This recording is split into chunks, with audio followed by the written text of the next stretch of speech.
my stop brother. chat? Yeah, that's good because that guy was annoying. Yeah. Okay. We're going to learn the Huh? Sikha. We've learned the Sikha before.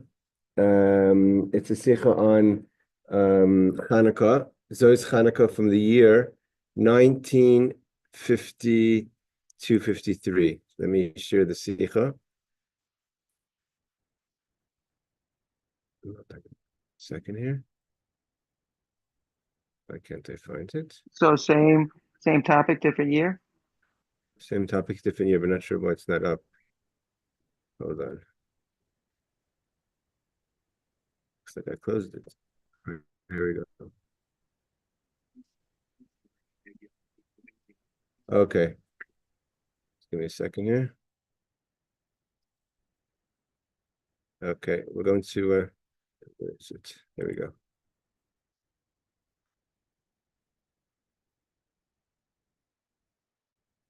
Here we go. Okay, so we're learning the Oh, Sikha hi. of Chanukah from Tafshin Yud Gimel 1952. Um,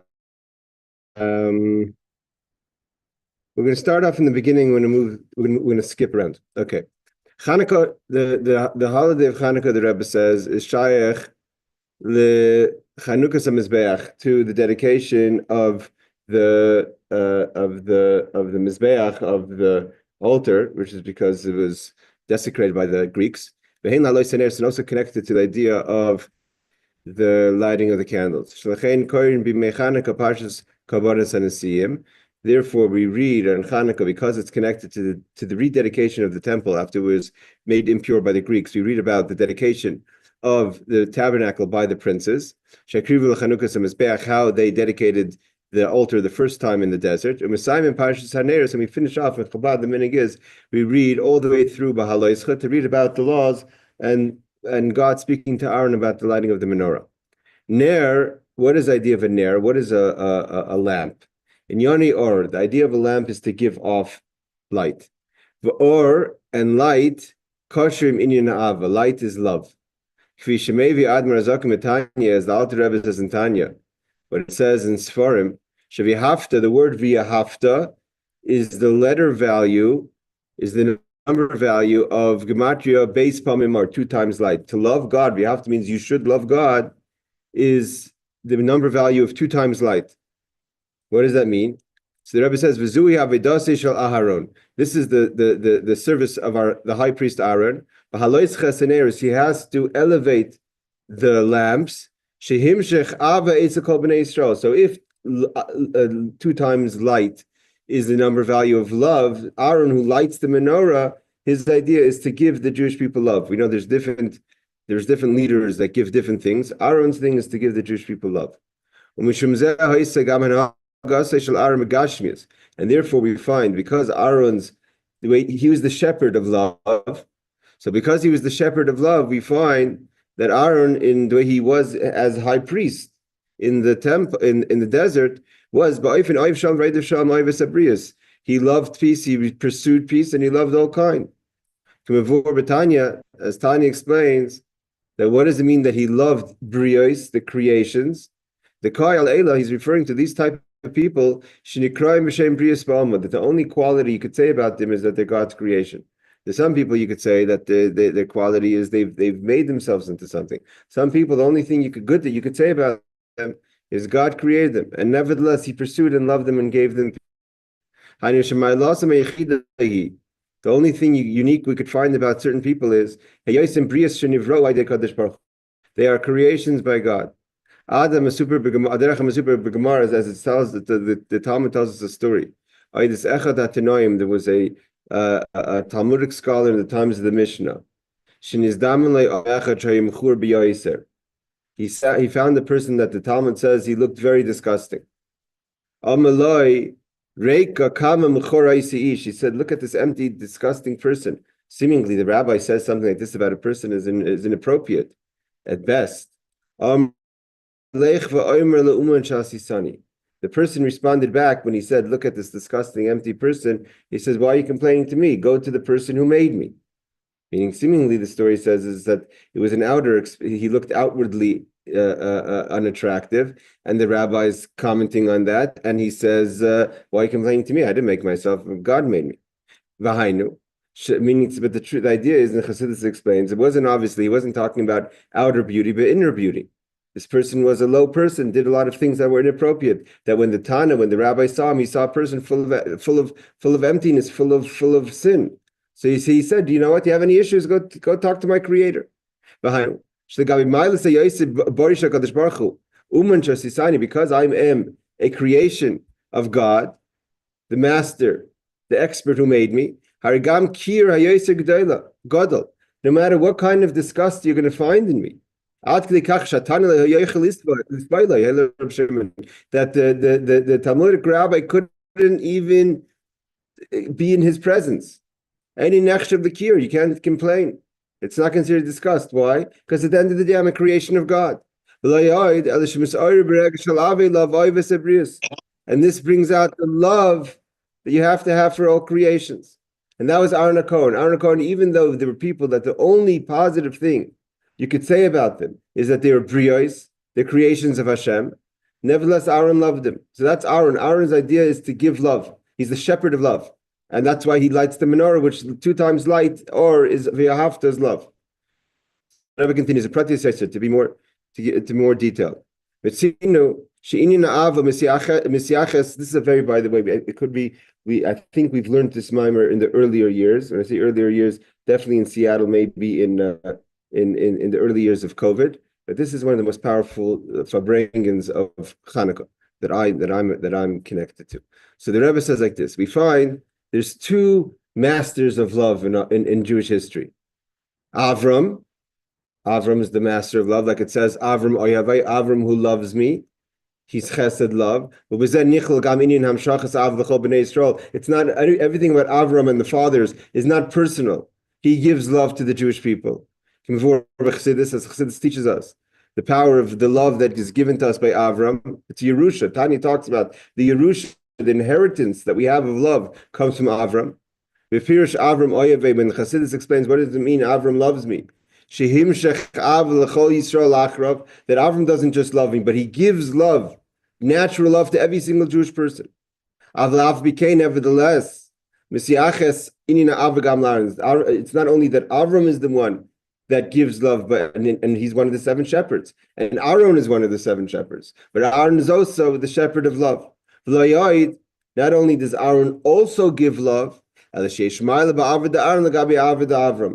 a uniqueness to the love that Aaron has, the high priest, versus the love that our father Avram has.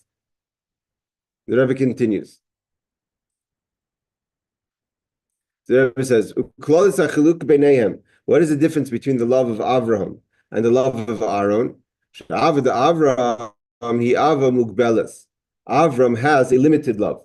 Where do we see this? The verse that talks about Avram says, as understood from what it says, but Avram, with regard to Avram, he traveled south. So just technically, Avram came into Eretz Yisrael, Lech Lecha, and he travels into Eretz Yisrael, he travels south. The Tzadarim to the south. The south is where there's heat. Heat is love. Umadregazu, he avid Avram, that is Avram's love. He's traveling to the love. But he's going to, he travels, it's a limited space. He's getting there, he's reaching there. It's a defined location. So Avram is a limited love. Whereas the love of Aaron, this is a limitless love. It's not just in the south. Avram has to go to the south to find the love. Aaron's love is everywhere. He loves everyone, even someone whose only quality we could define this person is that he's a brios, that he's a creation of God. That person has not acquired any other qualities in their life. And because Aaron's love is a limitless love in every place, it's not just found in the south. Moving is understood. So if it's limitless, we have to say it's the highest effective love. And what does it mean, effective love? It doesn't just stay in a status of rotzai, of yearning and kilayin, and a way a person wants to have lose themselves to God. Because what happens is when someone loves God without any bottom line, without any shuv, without any return, this is one of the principles of Chassidus, is you just loving God. What are you doing about that love? How are you grounding that love? So if Aaron's love is limitless, it has to be also a complete love. Because everything in this world is about bringing it into this world, we're not supposed to leave the world. We have to take the love and bring it down to the world. Now, the famous story, which is coming from Yitzhak Kislev, when the Alter Rebbe came was imprisoned when the Alter Rebbe was imprisoned for his writing the Tanya and for the teachings of Chassidus. So it said that he got such a love for Hashem, he almost passed away with consuming love for Hashem.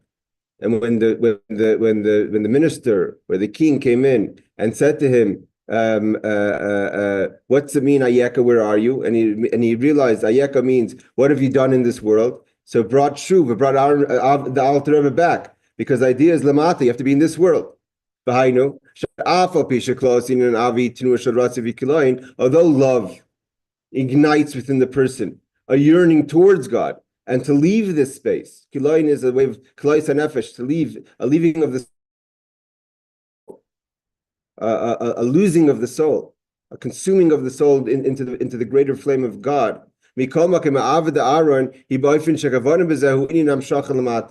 But Aaron, because it's limitless, it's complete, and therefore it knows what it has to do with that love, and it's everywhere and also complete, and therefore knows it has to come back down to this world.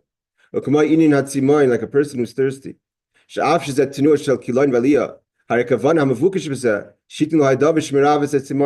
when a person is very thirsty, you have such a thirst towards something. But the idea is that you should be able to quench the thirst and drink something. That's the idea of bringing it down.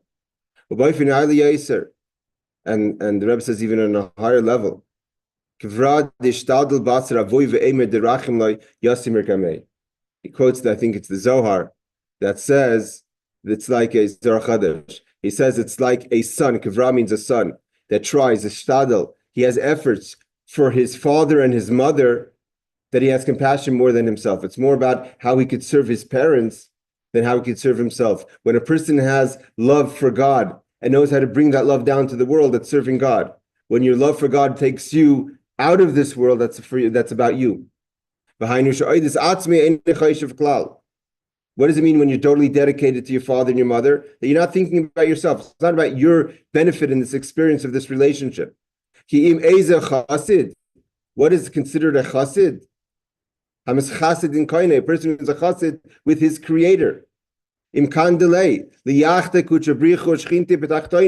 Asking themselves, what does God want me to do? God wants me to unify kuchabrichu, the levels of godliness that's beyond the world, with the Shechina, which is the level of God that creates the world, in tachtoinim, in this world. To actualize God's desire of having a dwelling place in this world. How does a person actualize? What is the purpose? What is the seeking of this love that Aaron HaKohen gives us? This limitless love, this 2 times light, is Amshach Lamatis, to bring it down into this world. In Kabbalistic terms, Aaron is the shepherd, is the one who accompanies the bride. You know, when you have a chassan and kala, a bride and a groom get married, there's the family, there's the one who accompanies the groom, one who accompanies the bride. Moshe accompanies God, and Aaron accompanies the bride, the Jewish people, to bring them the avodah, what they have to do here in this world. The Afshin Yoni La'alis of Matronusa, even though, yes, he's elevating the bride to the groom, what is the intention? What is, so to say, what's in for the bride to be elevated to the groom? To bring things into this world. That's why the woman gives birth. The Rebbe says, this idea is explained in the teaching of the Tzemach Tzedek. This is what the Maimer says. Now the Rebbe is going to quote a Maimer, the Hasidic discourse of the Tzemach Tzedek. The Rebbe said he didn't want to say the Maimer inside, so he's to make it easier for people that they don't have to stand. So the Rebbe didn't say it in a way of Maimer, he just said it in a way of a Sikha. The Rebbe said, we're going to say a little bit, we're going to learn a little bit of this, and I want to skip to the second part of this Farbrengen. The Rebbe says, Daber al Aaron, the Maimir says, speak to Aaron, Ramarte, love, and say to him, he's quoting the verse in the beginning of the Bahalos, when Aaron lights the candles. So now we describe that Aaron is the shepherd of love, a limitless love, a complete love that's not just about me, that my feeling of love, but how I bring the love down to this world. So the pasuk says, when Aaron lights the candles, Lahavin kofel aloshen daber v'marta. Why does it say daber al Aaron, speak to Aaron? V'marta, love and say to him. Why does it say daber and v'marta? Two types of speech. Lahavin beer, two expressions of speech. So the Rebbe says Lahavin advar malol. To understand this, the Rebbe is quoting the Tzedek that says yesh lahagdim. We have to first explain v'chinas emidas Aaron shehu v'chinas avarava. That we have to explain that what we just said before. That Aaron, the high priest, is the attribute of great love. He's the shepherd of great love. There's two types of ava. Now, the Rebbe is now quoting the Tzemach Tzedek, who's going to repeat what we just said about the difference between the love of Avraham and the love of Aaron. The first love is the love of Avram. Shnemer boy, like it says, Avram oyhavai, Avram, the one who loves me. Lashon poyel, not just that he loves me, but he causes love. He always similar bottom. He gives signs to the children that the children should also love God. That every Jew gets love from God, from Avram, love to God from Avram. That's one type of love. Abeis, it's all again quoting the Tzemach Tzedek. And the second type of love, who bechinas madregas Aaron, is the love of Aaron. Bechinas avarabba, that's not is a great love. It's not a private love of Aaron, but Aaron, as being one of the 7 shepherds, he gives this love to every Jewish person. And what is the difference between the love of Avraham and the love of Aaron? So he says, Avram. Again, this is exactly, he's repeating what we just said before, because now he's quoting the source of it. It says by Avram, he traveled south. Now we could say, what does it mean that Aaron, the high priest, he gives the great love? Aaron, who bechinas kohen gadol. What is Aaron? Aaron's avodah is to be the high priest. Shehu bechinas v'rav chesed. A kohen is isha chesed, and the high priest gadol is rav chesed, an abundance of kindness. The is chesed, there's 2 types of kindness. Is chesed v'is chesed. There's kindness and then there's kindness. Is chesed oilam, there's kindness, what the world defined as kind, right? Today, all narratives have been corrupted. So there's chesed oilam, chesed of the world, like it says, and it's not only that, there's chesed how God created the world. Kiamarti, I ordered and I said, oilam chesed yibana, the world should be created with chesed. Is chesed yu rav chesed. Then there's a chesed from God that's above the chesed of the world, which is an abundance of chesed, the atzmus or insoif mamish, from the essence of God.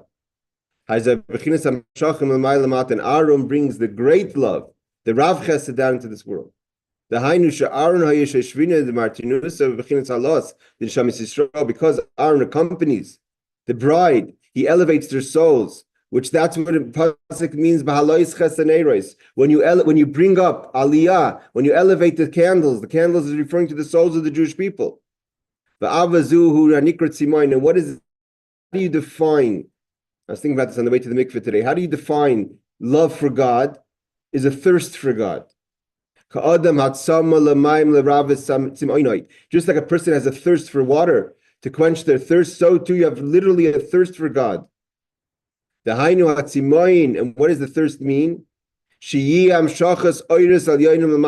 But like we said before, it's not just that you have a thirst of God for God, but you have a thirst to bring God down to this world as He is above. Like it says, then that day God is, and His name will be one. That there should be, everything should be the same. God should be the same in this world and in the world above. Yes, Aaron. You said that there were signs. What were the signs? Say that again. You said there's signs of love or something like that. The sign of love is thirst. So thirst for God. Okay. So what do you want? How do you actualize this thirst for God? To bring down the essence of God in this world. That God, the oneness of God, the essence of God should be revealed in space and time. Now, he asked the question, why does it say Vayidaber Daber al Aron Vamarta? So now he's going to explain the difference between the word Vayomer and the word Vayidaber. Now he says, V'hine Matan Torah, when it comes with regard to the when the time of the giving of the Torah on Har Sinai, it says Vayidaber likim lemar, that God said, saying, the Chura lemar is user. All the commentaries ask, so, but what does it mean lemar to say? The reason why in Torah it says lemar is if there's a private message or message that has to be given over to the generations. So we're telling you to tell it for all the generations, but we know the tradition by Jews is that every single soul, even the souls of converts, were at Har Sinai. There was no one who ever lived or ever will live that wasn't at Mount Sinai. So who are you telling it to? Everyone was there. So Visa b'Shem Rav Miketz-Zos, so the holy Magid, the teacher, the Alter Rebbe, the student of the Baal Shem Tov said, Shezeu shayidei ha-Torah we know there's two types of speeches. There's the speech of the utterance of the 10 utterances of creation, which is called the 10 sayings, and there's the Seres Dibros, the utterances of the 10 commandments. So the idea of Vaidaber Elokim Lemar is to combine the utterances of Torah with the utterances of creation, that we permeate creation with Torah. That's the same idea of why it says, tell Aaron and speak to Aaron and tell him. Because Aaron has to bring the highest levels of love by Daber into Viamarta. The Seres Dibra is the 10 commandments into the 10 utterances. We have to combine the utterances of creation, and the utterances of creation with it include all the concealments. The reason why there's concealments in creation is because the way God uttered the utterances of creation, that there should be concealment. And our job is to permeate and to affect, to bring the commandments, which is the word of God as it is above, below into this world. So we affect and we change the utterances to be godly utterances as we receive them. But Pratis Yosef, the Rebbe says in more detail, this is the teaching of the Maggid. Now, the Rebbe says, Matan Torah, Nemar, by Darvelikim is called Dvarim El Lemer. The first thing Moshe said in the beginning of the 10 Commandments is that God, Elohim, said, say, Lemar, saying, V'hiksha Mefarshim. The commentaries ask, V'kol Makim Shabai Nemar Vaydaber Lemer, every time, like I said in the Torah, it says, speak to the Jewish people, saying, Hakavana is the reason why we say saying, that any Jew that wasn't there either physically or wasn't even born yet should be told over the messages of Torah. The commandments of Torah is for everyone of all times. Aval, the problem over here by Matan Torah is Matan Torah and Israel. Like I said, because by the giving of Torah, all the Jewish people were there, all the souls of Jewish people, including the converts, anyone who was under the fold of Torah mitzvahs was there at the giving of Torah. The Kulam Shamos Advarim, and everyone heard it. So who are you saying to say it over to? You can't say you can't say we're talking about the next generations. All the souls were there. So the holy Magid Mizrich, the teacher of the Alter Rebbe, said that the idea of giving of the Torah is to take down the 10 commandments. The Rebbe is explaining the Torah of the Magid, to bring down the 10 utterances of the Torah, the Dibros, the commandments, Asar Mamoris in the 10 utterances of creation. Like the Maggid says, the verse that says, Asara hakaf b'shekel hakodesh. 10 on the weight of holiness. The 10, what is an equal weight? The equal weight is that the 10 commandments correspond to the 10 utterances. Why are there 10 utterances of creation? Because they correspond to the 10 commandments. That's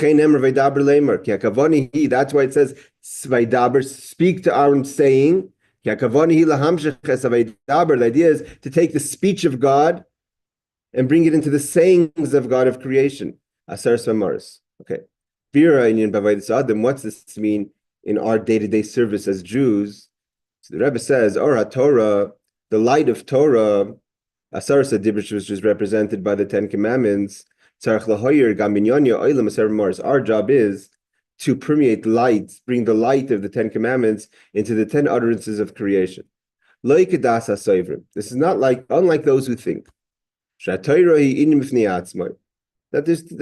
we have two sides of me and two sides of my interest. Torah is one thing, and the world is another thing. When I'm in the Torah world, in the Torah environment, Yehudi Torani, I'll be a Torah Jew. The Rebbe says a Torah Eid, put my yarmulke on, go to shul, have shliv with wine, a piece of herring, learn a little Torah.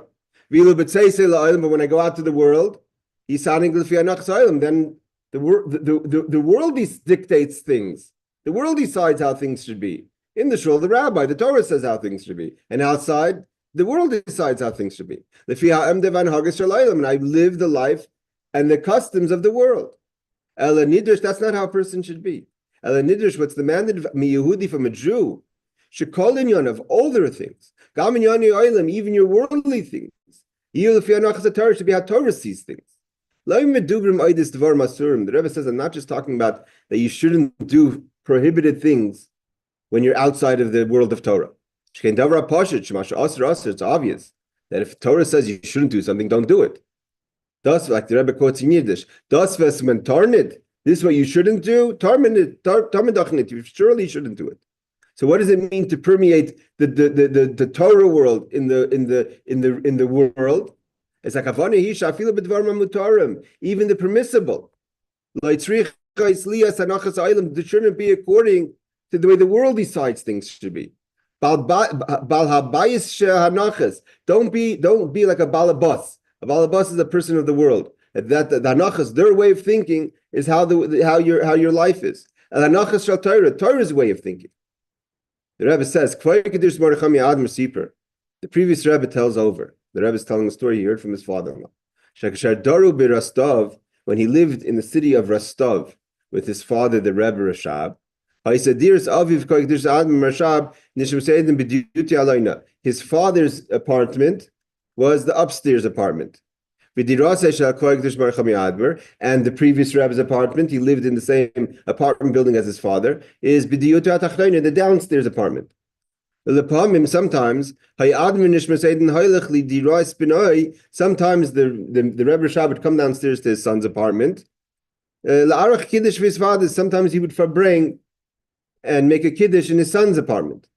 One time at such a farbring in his son's apartment, the Rebbe Rashab said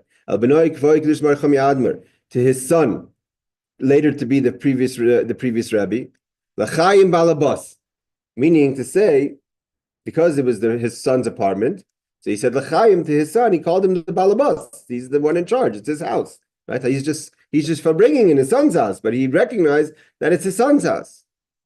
And the previous Rebbe was very offended by that. I mean, why? Right away, the previous Rebbe asked from his father, from his father, the Rebbe Rashab, please remove the description of balabais. I don't want to be called a balabais. A balabais is a person who has worldly thinking. A balabas is a disgusting thing. I don't want to be called a balabas. That's what my father said. It means even though his father's kind of complimenting him, l'chaim balabas, is I don't want to even be called balabas. Even if he's a God-fearing Jew, he does everything he has to do. You can't say this person ever sinned. He didn't do anything that's forbidden or something that's not even pure. I don't want to be called a balabas. A balabas means that I kind of, what the Rebbe Rashab, what the previous Rebbe was saying is, a balabas is the kind of person who knows how to do godly management. I know how to manage God and the world together. He or she has a very good way how to figure out how the world is not a contradiction to God, and God is not a contradiction to the world. I could have nice things, I could have all the things I want, I could be driven by worldly things, and I could also manage my relationship with God. And he didn't want to have such a description of being a person who knows how to manage God. The Rebbe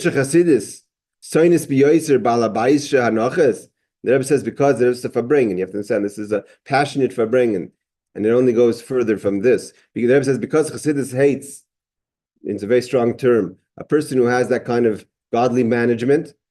The Rebbe says there has to be that every Jew should say, I don't want to be a balabayas. Chassidus is not just for a few.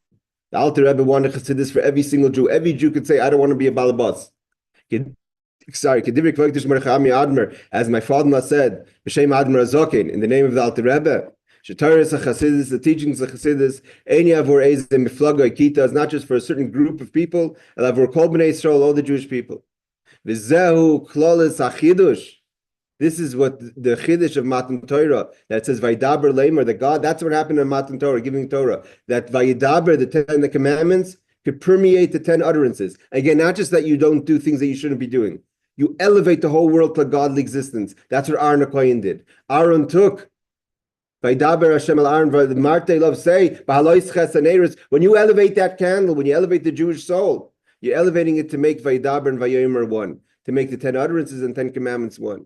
Also when you're in the world, which is represented by the Asar Maimoris, the 10 utterances, the Lamor, Tian Haga, your behavior, your attitude, your mindset should be not as the world sees it. A balabayis, which is like a balabas, a person who's kind of managed their God and the world. They really got everything under control. They figured it all out. You should have a Torah attitude. Aser Sadibris, that the 10 commandments permeates your life. With intention. Like Aaron doesn't just have a love to leave this world, but the great love of Aaron is to go down into this world. This is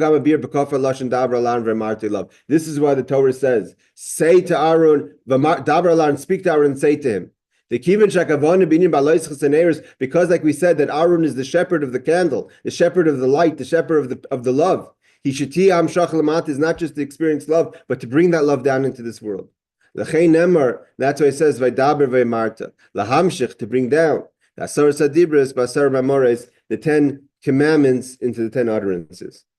Okay, I'm going to skip a little bit here.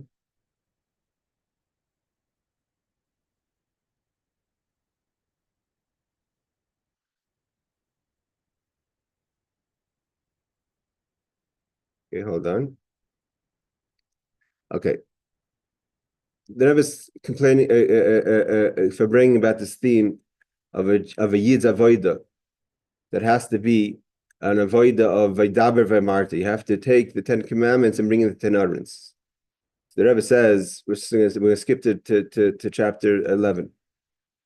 Sif 11. This idea that we have to bring down godliness to the world specifically, he quotes the verse in Tehillim, I think, that says, Tehillim 42, this is what the verse says,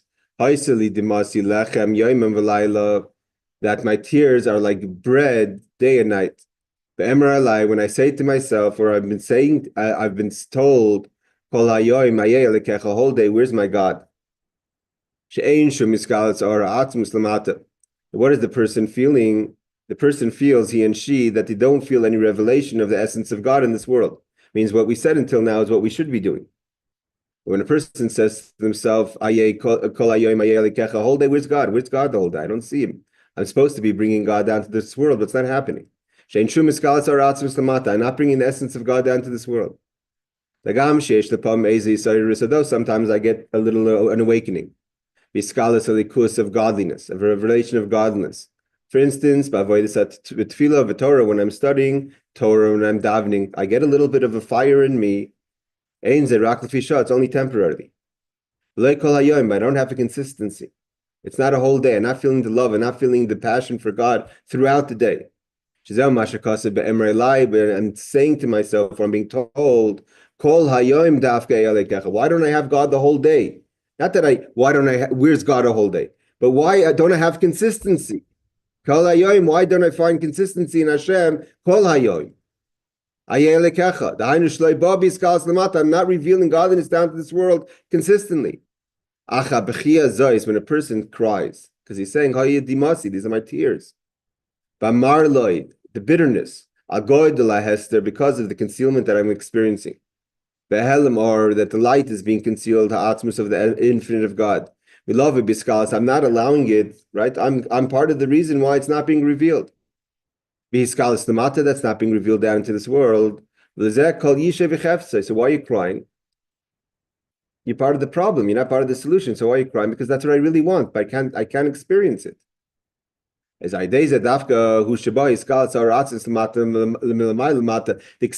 crying itself, the bitterness of itself is the revelation. The very fact that you're bitter that you can't reveal godliness the whole day, that itself is a revelation.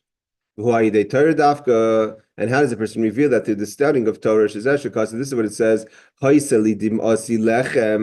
tears were like bread, day and night. The Torah, that I engrave the tears into the Torah study. I study the Torah with tears to reveal godliness within me throughout the day. Like it says, go take bread as a lechem, a chaber, and that connects yoimam v'layla, the day and the night. Midas yoim, to take things that are day, umidas layla, things that are night. Midas yoim k'moishuhu ba'atzilus. What does it mean, the attribute of day? The way things are in the world of atzilus, the world of absolute godliness. Umidas layla, and how things are in darkness, k'moishuba b'biyah, how godliness permeates the world of separation. Okay, this is all he's quoting from the Tzemach Tzedek. Now the Rebbe explains. Pratis Yoser, what does this mean? Haisali demasi, that my tears were lechem, were bread. Yom v'layla, night and day and night. The Rebbe says, Yehudi, a Jew sometimes, who memurmar, is very bitter, kol kach, to the extent, as you feel verbittered. The Rebbe says, this, the Jew becomes so bitter. What does it mean? Not that your tears, you eat bread with tears. Your tears become your substance. The tears become your food, become your bread. Kidu, as it's known, shmiriris, when a person feels bitterness, which bitterness is not depression. Bitterness is the bitterness of what's going on. Why don't I have the revelation? When a person is bitter, you're not hungry. And why does a person become bitter? So the Torah tells you, why do I have tears? Why am I bitter? Why is my bitterness in replacing my bread? When I say to myself, and you're being, God is saying to you, Tainim means the God is claiming and demanding from above. I know that you're spiritual when you're in shul. I know that you're spiritual every once in a while, but where's the consistency? Why aren't you feeling godliness the whole day? Elekecha pirush, what does it mean that Elekecha, my Lord? Why aren't you feeling the godliness which is your source of life? Where do you think you have the energy to take a breath? Every time you take a breath, you have to pray God. So what's koichacha v'chayuscha? Who gives you strength? Who gives you vitality? It's godliness. Mihu Elekecha. And what is your life? Is Havaya, is God. Elekecha. Havayu limal mizmanu makam, and God is above time and space. Above the whole system of creation. And that's what your source of life is. That God is telling you, you know who you are? Do you know what you're charged to? You know what you're plugged into? You're plugged into Havaya. You're plugged into the level of God that's beyond any kind of time and space. That's koichacha v'chayuscha. That's your life. That's your life, your vitality. What level of God are we talking about here? The Anochi of Hashem, the oneness of God. The eye of God. The level of God that's beyond any description. That's your life force. And therefore God asked the person, why aren't you plugged into that energy all day? Why aren't you feeling? The eye of God is your source of life. Why don't you feel that throughout the day? Why is it only certain times of the day? Why are you lacking consistency? This that you're feeling godly when you're learning or you're studying or you're praying or you're sitting at a fabrengen, that's not enough. That's not why you came down to the world, to go to fabrengen, to go in and to feel spiritual when you pray and when you learn. You could have went to another fabrengen, the fabrengen of the angels. You could have been a soul in heaven. God could have created a fabrengen environment God could have anywhere. We could have the souls as they're sitting under God's holy chair. We also can have a farbrengen. What's the reason? Shall you read this in Neshama Beguf? Why did God put your soul down into this world, into this body? Is to refine yourself, not to lose yourself, not to take breaks of life. Go to farbrengen and daven and learn, but throughout the day, you haven't done anything with yourself. The idea is to refine yourself. The soul never needed any fixing. Therefore, God demands from the person. Why throughout the day? When you eat, when you drink, when you do business, when you talk to people casually. You should also feel the godliness then. How you yourself feel when you farbrengen, how you yourself feel when you daven, how you yourself feel when you're davening. That's how you should feel throughout the day. The Rebbe says that's what it should be. We'll go a little further. But what's the bottom line? How are things really? As soon as the person finishes davening, he says, quickly reads Tilm because now he or she has to run to work. Hashir Chumash quickly says a little bit of Chumash. Veshuras Achadis Tanya, you say a few quick lines of Tanya. You say I love Muma. And now you can't even, there's no even symbol, sign that you were ever in shul in the first place. What's most important to you is take yourself a nice breakfast. And if God forbid you're missing a little salt in your food, Ma'asav Melech, you have to quickly add salt because that's the most important thing. The Rebbe says, you just came out of shul and all of a sudden you're checking you want the best Danish. I mean, come on.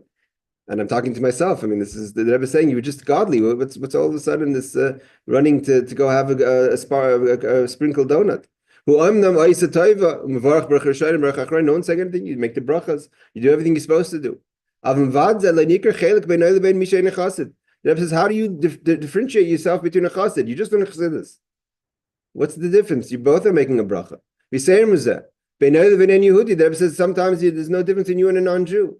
Lahavdil, God forbid. Like it says, what are you so much greater than an animal?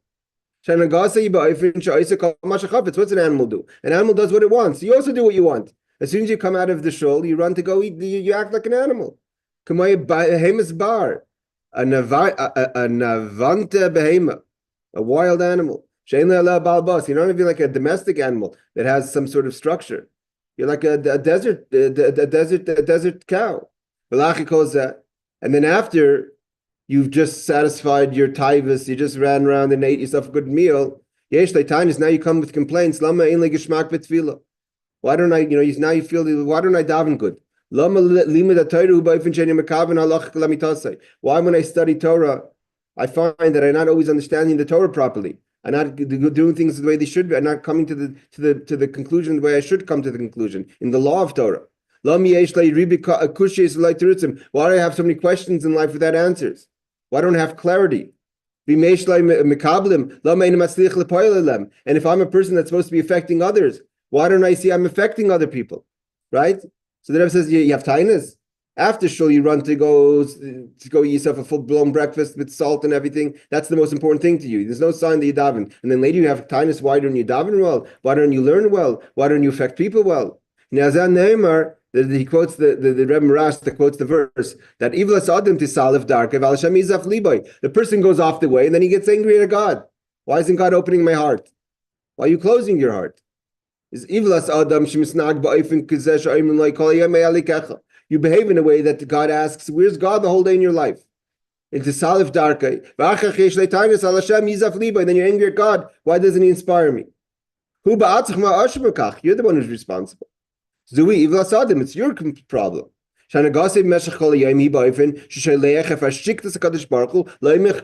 You're sending God deep away. You're sending God all the way up, and you're all the way down. When you tell God, you know what? Just go up there for a little bit. I'll come, in 15 minutes I'm going to go daven. Give me 15 minutes, God. And that takes you off the way. And then you're angry at God. Why isn't God inspiring me when I daven? The Rebbe says, Halavai, you really cared. You don't really care. You're not really complaining to God. If you really cared, you change yourself. It doesn't really bother you. You're only complaining so you could cover your bases, so to say. I also want God to know that I'm bothered, that I don't feel God. Over here the writer says, the Rebbe started to cry. Then the Rebbe stopped crying because the Rebbe was taking it very personal. This where's God a whole day? He wasn't just talking words of Musar. The Rebbe was feeling it. The Rebbe says, there's a Talmud that says, there were two people. They were batchanim. They were people that made people laugh at a wedding. They were always jokers. They made people happy. That they all were, because they made people laugh, they had a good portion of the world to come. Because they were happy and they made other people happy. They were very successful in this world. And they had the world to come. They had everything good because they made people happy. The Rebbe said in the middle of his talk, why am I? The Rebbe felt bad. Why is he making people feel uncomfortable and people get depressed? He's supposed to be happy. So the Rebbe stopped his talk, and the Rebbe said that he should sing a Lebedik Nigun. Okay, I'm just going to go a little further, one more sif, and then we'll stop. Then after the singing, everyone got a little Lebedik and said L'chaim. His Rabbi got a little more relaxed. The Rebbe continued. This idea that a person has to have consistency, that where is God throughout the day? This question is even more of a question when someone is a chassid. And someone's a chassid and has a Rebbe. The Rebbe says, there's different types of Jews. Like it says in one of the final parshas, God, when Moshe speaks to the Jewish people, he describes all types of Jews, the heads, the wood choppers, the water carriers. There's 10 types of yichus, 10 types of special lineage. The Rebbe says, Yehuda, we have Jews here today. That they saw the Rebbe. They've had the opportunity to learn Chassidus of the Rebbe. Or to keep the Rebbe's commandments in like Tilim and Chitas. So that someone who's connected to Rebbe, so by them has to be even more, they have to ask themselves, where's my consistency? Where's God throughout the day? The idea of a Rebbe is not to separate, but to connect. With the Jewish people with God. To have an undivided connect to God. That's the whole idea of a Rebbe. If you're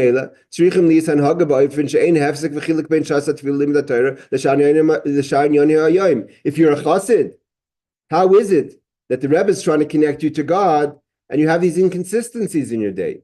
God, that if you're a chassid, you should feel godliness throughout the day. The Rebbe quotes a Rambam that says, just like a wise person, you could see in their wisdom and their ideas. If a wise person doesn't behave, or doesn't eat properly, or doesn't drink properly, that's not a sign of a wise person. A wise person has to have consistency in everything that they do. The Rambam is trying to kind of enclose it in the revealed parts of Torah. Hey, Danny. And what the Rambam is really saying in a Chassidish idea, where's consistency? If you're a Chacham, behave like a Chacham throughout in everything that you do.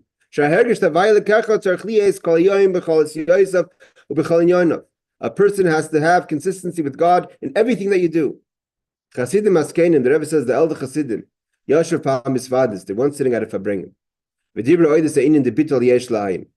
They were talking about the idea that a person, the yesh, the I, has to nullify themselves to the nothingness of God.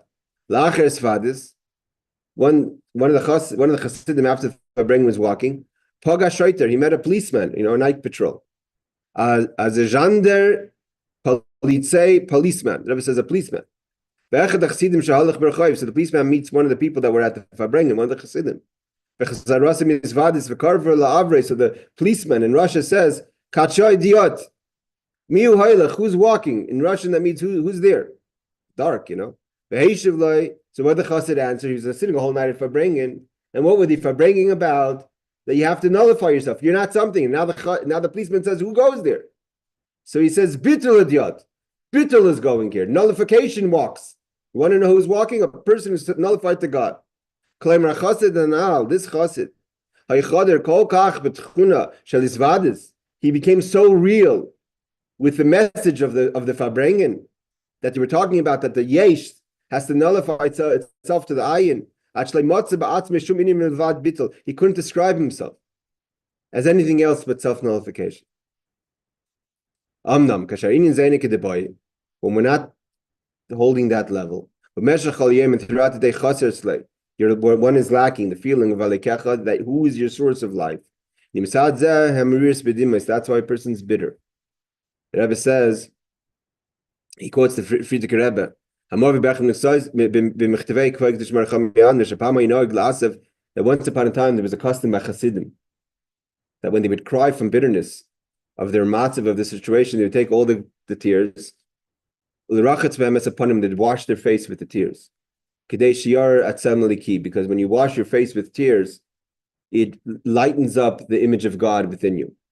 And this is what the verse says, that my tears were like bread when a person cries, that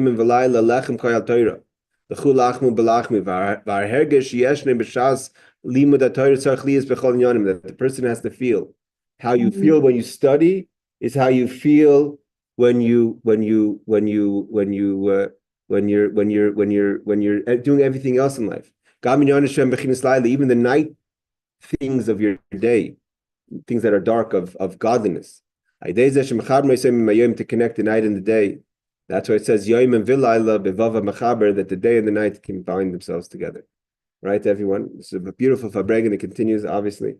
Just want to wish everyone a happy Chanukah. Shabbos Chanukah is a big, big deal. So take in the Yomam, take in the day, take in the Laila, take the tears, wash your face.